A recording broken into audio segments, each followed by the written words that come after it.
क्या आपको पता है, जो चीज फ्री होती है ना, वही सबसे ज्यादा कीमती होती है। जैसे नींद, शांति, आनंद, हवा, पानी, प्रकाश, सच्चा प्रेम और हमारी सांसें। लेकिन विडंबना ये है कि हम इन्हीं चीजों की सबसे ज्यादा बेकदरी करते हैं। और ये सभी वो चीजें हैं जो करोड़ों रुपए खर्च करके भी हमें नहीं मिल सकती है। क्योंकि सबसे बड़ा कारण है कि हम इन सब चीजों की कदर नहीं करते हैं, वह है हमारी भागती दौड़ती जिंदगी और हमारा गलत विश्वास कि ये जिंदगी ऐसे ही चलती है। हम सभी अपनी जिंदगी में अलग अलग रोल और ड्यूटी निभाते हैं। हो सकता है आप किसी के बेटे हो या बेटी हो, या किसी के माता या पिता हो, या फिर किसी के पति या पत्नी हो। लेकिन क्या कभी आपको ऐसा लगा है कि आप अपनी ड्यूटी पूरी करते करते थक चुके हैं, आपके पास अपने लिए समय ही नहीं है? क्या आपको कभी ऐसा लगा है कि आपकी खुद की कोई लाइफ ही नहीं है और आप बस अपनी ड्यूटी पूरी करते जा रहे हैं? असल में हम जिस भागते दौड़ते दुनिया में जी रहे हैं, उसी के कारण हमें ऐसा महसूस होता है जैसे कि हमारी कोई अपनी पर्सनल लाइफ है ही नहीं। जैसे इस दुनिया में हम एकदम अकेले हैं। आज की इस भाग दौड़ भरी जिंदगी में हमें हर एक चीज चाहिए और तुरंत चाहिए। आज किसी के पास इतना समय नहीं है कि वह कुछ पल निकाल कर अपनी जिंदगी के बारे में सोचे। लेकिन इसका भी एक समाधान है जो कि आपको इस वीडियो में मिलेगा। इस वीडियो में आपको सुकून, हिम्मत और नॉलेज के बारे में सीखने को मिलेगा। तो आइए शुरू करते हैं। एक कहानी के माध्यम से एक बार एक दुखी और परेशान व्यक्ति एक बौद्ध भिक्षु के पास जाता है और उनसे कहता है, मुनिवर, मैं बहुत दुखी हूं, कृपया मुझे मेरे दुखों को दूर करने का कोई तरीका बताएं। बौद्ध भिक्षु ने व्यक्ति से पूछा, तुम्हें क्या लगता है, तुम्हारे दुखों और परेशानियों के लिए कौन जिम्मेदार है? व्यक्ति ने कहा, ये दुनिया, ये समाज, ये लोग, मेरा परिवार और मेरी परिस्थितियां। व्यक्ति से यह उत्तर सुन बौद्ध भिक्षु मुस्कुराए और बोले, जब तुम उदास होते हो या खुश होते हो तो तुम्हें क्या लगता है कि ये दुनिया तुम्हारी उदासी और खुशी के लिए जिम्मेदार है? अगर तुम ऐसा सोचते हो तो ये बिल्कुल गलत सोच रहे हो। असल में ये तुम्हारे ऊपर निर्भर करता है कि तुम दुनिया को किस नजर से देखते हो। दुनिया ने हमें गरीबी या दुख या खुशियां नहीं दी हैं, बल्कि इस दुनिया से जो जानकारी हम लेते हैं उसी से हमारी मानसिक अवस्था निर्धारित होती है कि हम कैसा महसूस करेंगे। असल में इंसानी दिमाग बना ही ऐसा है कि इसमें नकारात्मक विचार पहले आता है। यानी कि इंसान का स्वभाव भी ऐसा होता है कि वह सकारात्मक से पहले नकारात्मक बातें ज्यादा सोचता है। सच बात तो ये है कि हमें अपने जीवन में खुशी के पल ढूंढने पड़ते हैं। हमें खुद को ऐसा तैयार करना पड़ेगा कि हम हर पल, हर स्थिति में खुश रह सकें, क्योंकि खुशी किसी मौके की मोहताज नहीं है। यह तुम पर निर्भर करता है कि तुम खुश रहना चाहते हो या दुखी। गौतम बुद्ध की एक बहुत ही प्रसिद्ध कहावत है, आप जो देखते हैं वह दिखता है, कि आप कौन हैं। यानी कि हमारा नजरिया हमारे व्यक्तित्व और हमारी सोच पर निर्भर करता है। जैसे अगर हम नकारात्मक हैं तो दुनिया में हर चीज हमें नकारात्मक लगेगी, और अगर हम सकारात्मक हैं तो हम हर चीज को सकारात्मक नजर से देखेंगे।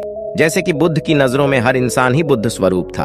अगर तुम अंदर से खुश हो तो यह दुनिया तुम्हारे लिए एक खुशहाल जगह है। लेकिन अगर तुम उदास हो तो फिर तुम्हें चारों तरफ उदासी ही नजर आएगी। यानी कि सब कुछ हमारे नजरिया पर निर्भर करता है। लोग एक ही स्थिति पर अलग अलग तरह की प्रतिक्रिया देते हैं, और ये प्रतिक्रिया उनके मन को शांति भी दे सकती है और सिरदर्दी भी। जैसे अगर कभी किसी का दिन बुरा जाता है तो फिर वह हर चीज, हर घटना को उसी से जोड़कर देखने लगता है। मगर यह सोच गलत है। लोगों को समझना चाहिए कि यह सब वह गुस्से में सोच रहे हैं, और गुस्सा एक थोड़े समय तक रहने वाली भावना है। इस बात पर ध्यान दो कि कब तुम्हारी बुरी भावनाएं तुम पर हावी होती है, ताकि तुम उन भावनाओं को खुद पर हावी होने से रोक सको, क्योंकि ये अस्थायी गुस्से और चिंता की भावनाएं हैं। तुम्हारे जीवन के सबसे महत्वपूर्ण निर्णय को गलत तरीके से प्रभावित कर सकती हैं। जैसा कि मैं पहले कहा कि गुस्सा एक अस्थायी भावना है जो कुछ देर बाद खुद ही शांत हो जाएगा। तुम इसे एक बादल की तरह मानकर चलो जो कि अभी आसमान में है और कुछ देर में खुद ही वहां से साइड हो जाएगा। अगर नहीं होता तो शांति से इंतजार करो।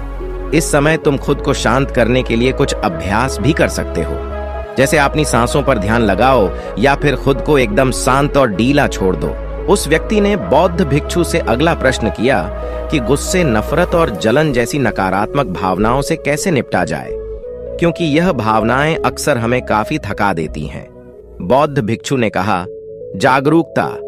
आपने विचारों के प्रति जागरूकता होना ही वह पहला तरीका है जिससे तुम अपनी मानसिकता को बदल सकते हो। बौद्ध भिक्षु ने उस व्यक्ति से पूछा, वैसे जब तुम्हें बुरा महसूस होता है तो अक्सर तुम्हारी पहली प्रतिक्रिया क्या रहती है? व्यक्ति ने उत्तर दिया, मैं उस नकारात्मक भावना को वहीं दबाने का प्रयास करता हूँ, या फिर उसे स्वीकार ही नहीं करता, या फिर जल्दी से अपना मन कहीं और लगाने का प्रयास करता हूँ। व्यक्ति की ये उत्तर सुन बौद्ध भिक्षु मुस्कुराए और बोले, लेकिन मैं तुम्हें बता दूं कि ये सारे ही क्वेश्चन बेकार है, क्योंकि अंत में यही नकारात्मक भावनाएं तुम पर हावी हो सकती हैं। व्यक्ति ने पूछा, तो फिर ऐसी स्थिति में मुझे क्या करना चाहिए? बौद्ध भिक्षु ने कहा, अगली बार जब तुम पर नकारात्मक भावनाएं हावी हो और तुम बुरा महसूस करो तो उसे ऐसे देखो जैसे कि वह भावनाएं तुम्हारा हिस्सा है ही नहीं। जैसे कोई पैदल चलता हुआ इंसान राह चलते हुए दूसरे इंसान को देखता है, मान लेना कि यह तुम्हारा हिस्सा है ही नहीं, तो अब यह तुम्हें कैसे परेशान कर पाएगा? हालांकि इस तरह की जागरूकता के लिए तुम्हें काफी अभ्यास करना होगा, लेकिन अगर एक बार तुमने ये करना सीख लिया तो यकीन मानो तुम काफी शांत और हल्का महसूस करोगे। नकारात्मक भावनाएं हमारे जीवन का स्थायी हिस्सा नहीं है और ना ही कभी बनेगी, और ना ही कभी ये हमें परिभाषित करती है। इसीलिए अपने अंदर उठने वाली हर एक नकारात्मक भावना पर पूरी जागरूकता के साथ ध्यान दो। नकारात्मक विचार आते हैं तो आने दो, उन्हें जबरदस्ती दबाने का प्रयास मत करो, वरना यह तुम्हारा पीछा कभी नहीं छोड़ेंगे। अपनी हर नकारात्मक भावना पर काबू पाना संभव भी नहीं है, क्योंकि तुम्हें गुस्सा भी आएगा, तुम ईर्ष्या भी करोगे और उदास भी होंगे, लेकिन ये भावनाएं आकर चली जाती हैं। उसके बाद तुम फिर से खुश और शांत महसूस करोगे और तुम्हें उसी पल का इंतजार करना है। व्यक्ति ने बौद्ध भिक्षु से अगला प्रश्न किया, मुनिवर, संबंधों का हमारे जीवन में कितना महत्व है और गहरे रिश्ते, वो नए दोस्त कैसे बनाए जाते हैं? बौद्ध भिक्षु ने कहा, दूसरों के साथ अच्छे रिश्ते बने रहने पर लोग सुरक्षित महसूस करते हैं। इससे मानसिक शांति बनाए रखने में भी सहायता मिलती है। किसी परेशानी या विविधता के समय लोगों को कोई ऐसा व्यक्ति चाहिए होता है जो उनके साथ साथ खड़ा रहे। सोचो, अगर तुम्हारा कोई प्रियजन तुम्हें छोड़कर चला जाए तो क्या तुम्हारी महंगी गाड़ी तुम्हें तसल्ली दे पाएगी? क्या तुम्हारा आलीशान घर तुम्हें तुम्हारी मुसीबत से बाहर निकलने में मदद करेगा? नहीं ना, क्योंकि चीजें इंसान की जगह नहीं ले सकती। तुम चाहे कितने भी अमीर क्यों ना बन जाओ, मुसीबत के समय तुम्हारा परिवार और तुम्हारे सच्चे मित्र ही तुम्हारा काम आएंगे। अगर तुम्हें नए मित्र बनाने हैं और अच्छा रिश्ता बनाए रखने में परेशानी होती है तो सबसे पहले अपना नजरिया बदलो। बिना लोगों को अच्छे से जाने उनके बारे में अपनी गलत राय बनाना बंद करो। तुम जितना खुले दिल और दिमाग के साथ अपना जीवन जियोगे, तुम उतनी ही आसानी से लोगों को समझ पाओगे।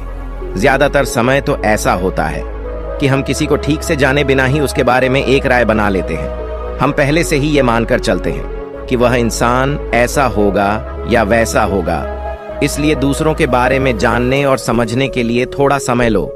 हो सकता है कि सामने वाले को लेकर बाद में तुम्हारी राय एकदम से बदल जाए।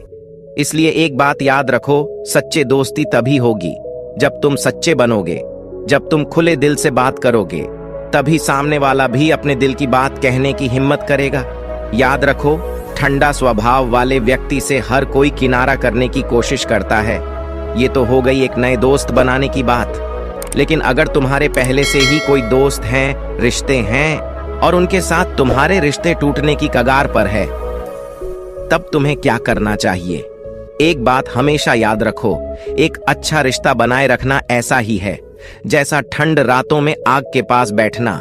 जैसे अगर तुम आग से बहुत दूर बैठोगे तो तुम्हें उसकी गर्माहट का एहसास नहीं होगा, और अगर तुम बहुत पास बैठ गए तो फिर तुम्हें ज्यादा गर्मी लगेगी। ठीक ऐसा ही जब किसी रिश्ते में करीबियां ज्यादा बढ़ जाती है तो अक्सर बोरियत होने लगती है। इसीलिए तुम्हें अपने रिश्तों में संतुलन बनाकर चलना होगा। बेशक अपने रिश्तों में मजबूती लाओ, लेकिन इतनी करीबी भी मत रखो कि सामने वाले को घुटन महसूस होने लगे। रिश्तों में भी थोड़ी दूरियां होनी चाहिए, जिससे तुम्हारे दोस्तों और करीबी लोगों के साथ एक मजबूत रिश्ता हमेशा के लिए बना रहे। व्यक्ति ने बौद्ध भिक्षु से अगला प्रश्न किया, लोग क्या कहेंगे, इस डर को कैसे खत्म करें? बौद्ध भिक्षु ने कहा, अब जो 3 बातें मैं तुम्हें बताने जा रहा हूं, उन्हें गांठ बांध लो, क्योंकि ये तीनों ही बातें तुम्हें खुश रहने में काम आएंगे। सबसे पहली बात, लोग तुम पर उतने दिलचस्पी नहीं लेंगे जितना तुम चाहते हो। भिक्षु ने व्यक्ति से पूछा, क्या तुम्हें याद है पिछले हफ्ते तुम्हारे दोस्त ने क्या पहना था और उसने क्या खाया था? व्यक्ति ने कहा, नहीं, मुझे याद नहीं है। तब भिक्षु ने कहा, जैसे तुम्हें दूसरों की छोटी छोटी बातें याद नहीं रहती, तो फिर उन्हें तुम्हारे बारे में कितना याद रहता होगा। और जब लोगों को तुम्हारे बारे में याद ही नहीं है, तो फिर चिंता करके क्या फायदा कि लोग क्या कहेंगे? असल में लोग हमारे बारे में उतना नहीं सोचते जितना हमें लगता है। दूसरी बात, हर कोई तुम्हें पसंद करे ये जरूरी नहीं। क्या तुम सबको पसंद करते हो? नहीं ना। तो फिर तुम दूसरों से क्यों उम्मीद करते हो कि वह तुम्हें पसंद करें? अगर कोई तुम्हें पसंद करता है तो अच्छा है, और अगर नहीं करता तो कोई बात नहीं। किसी की पसंद या नापसंद से तुम्हें कोई फर्क नहीं पड़ना चाहिए। इन बातों को स्वीकार करना सीखो कि ये सब जीवन का एक हिस्सा है। जब सबको खुश रखना संभव नहीं है, तो फिर हम इसकी इतनी चिंता क्यों करें? तीसरी बात, ज्यादातर चीजें जो हम दूसरों के नाम पर करते हैं, असल में खुद के लिए कर रहे होते हैं। इसीलिए खुद के प्रति ईमानदार रहना भी एक बड़ी बात है। तो अपना दिल बड़ा करो, तो दुनिया भी तुम्हारे लिए दिल बड़ा करेगी। लेकिन अगर तुम स्वार्थी बनोगे तो दुनिया भी अपना स्वार्थ निकालेगी। सभी लोग प्रार्थना करते हैं कि उनके परिवार सुरक्षित रहे। क्यों? क्योंकि वह अपने परिवार से प्रेम करते हैं। लोग यह सोचकर डरते हैं कि कहीं उनके जीवन साथी या बच्चे को कुछ हो ना जाए, क्योंकि वह अकेले रहने से डरते हैं। देखा जाए तो अंदर से हर इंसान स्वार्थी है, जब तक कि कोई बुद्ध या महावीर न बन जाए। स्वार्थ से छुटकारा पाना मुश्किल है, इसलिए वहीं विचार करो जिसमें तुम्हें खुशी मिले। सुनने में बहुत आसान लगता है ना कि जीवन बदलने वाली चीजें आसान ही होती है, बस हम उन्हें मुश्किल बना लेते हैं। इसीलिए क्या होगा ये सोचकर चिंता करने की बजाय उस पर ध्यान दो जो तुम अभी वर्तमान में कर सकते हो। बौद्ध भिक्षु ने आगे कहा, बौद्ध धर्म और हिंदू धर्म में लोग एक सिद्धांत को मानते हैं जिसे कहा जाता है कर्म का सिद्धांत। यह सिद्धांत कहता है कि जैसा करोगे वैसा ही भरोगे, यानी इंसान को उसके कर्मों का फल मिलता ही है। इसीलिए अगर जीवन में सब कुछ अच्छा चाहते हो तो अच्छे कर्म करना शुरू कर दो। जीवन में सफलता, खुशी और समृद्धि चाहते हो तो ईमानदारी के साथ मेहनत करना और सही कर्म करना शुरू कर दो। इतना कहने के बाद बौद्ध भिक्षु ने अपनी बात समाप्त की। उस परेशान व्यक्ति को भी अपने प्रश्नों का सही उत्तर मिल चुका था। उसने इस जानकारी के लिए बौद्ध भिक्षु का धन्यवाद किया और वहां से चला गया। तो दोस्तों, आज के वीडियो में बस इतना ही। उम्मीद है आपको यह वीडियो पसंद आई होगी। अगर पसंद आई होगी तो वीडियो को एक लाइक करना मत भूलिए।